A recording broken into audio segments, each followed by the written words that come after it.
Time now for Utah's most accurate forecast with Alana Brophy. Weather rates certified 11 years in a row. All right, we talked about those record temperatures yesterday, and now we're seeing this flooding today, going hand in hand. Again, several parts of the state seeing these floodwaters in such an active scene where Courtney is in Salt Lake City.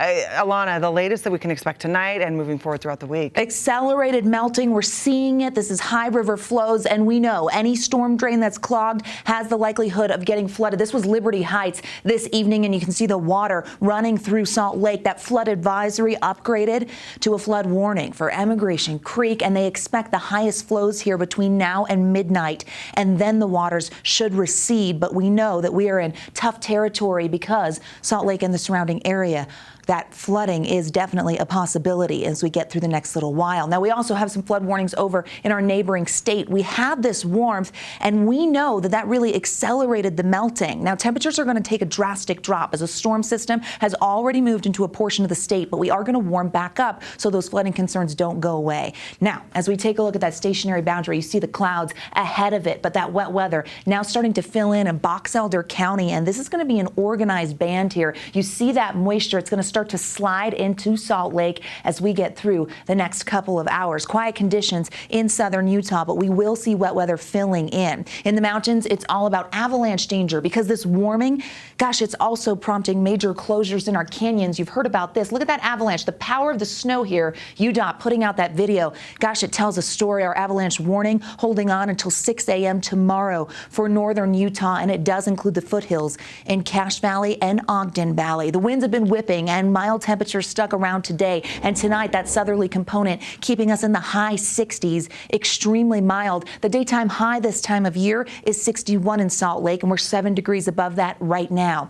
Big wind gusts coming out of Salt Lake, the West Desert, not a surprise with this southerly component ahead of the front. Now that's going to be on the move, folks. It's going to start to slide, and here comes that moisture. In colder valleys like Cache Valley, we could see that precipitation as straight snow. That would be sloppy conditions for the morning commute. We also see towards Salt Lake County and Davis County, mixed precipitation is possible. Valley rain likely because of our warmer temperatures, but there could be some spots that get a little dicey. So wet for your morning commute, but not a tremendous impact here. We watch as that moisture slides over to the eastern side of the state. We will dry out by the evening and overnight, but we're not done because we get some trailing energy that's going to come through. Notice how in the corner of the state, northwestern corner towards Park Valley by the afternoon, some showers start to pop up. Cache Valley also in the mix, and we will see snow showers over the Uintas. Then things start to quiet down. High pressure comes back, and you're going to notice that those temperatures start to climb. Okay, the thunderstorm outlook does impact eastern Utah for tomorrow, so the chance of a thunderstorm is there as the front will be on the move. What about snow? Our mountains looking at getting additional snow. And I know what you're thinking when it comes to these flooding concerns, but perhaps these cold temperatures will slow some of this rapid melting that we're seeing. We're also going to add some snow to our unstable snow pack. 2 to 8 inches for the mountains. Sardine Summit, Logan Canyon, and the Cottonwoods most likely to see road snow.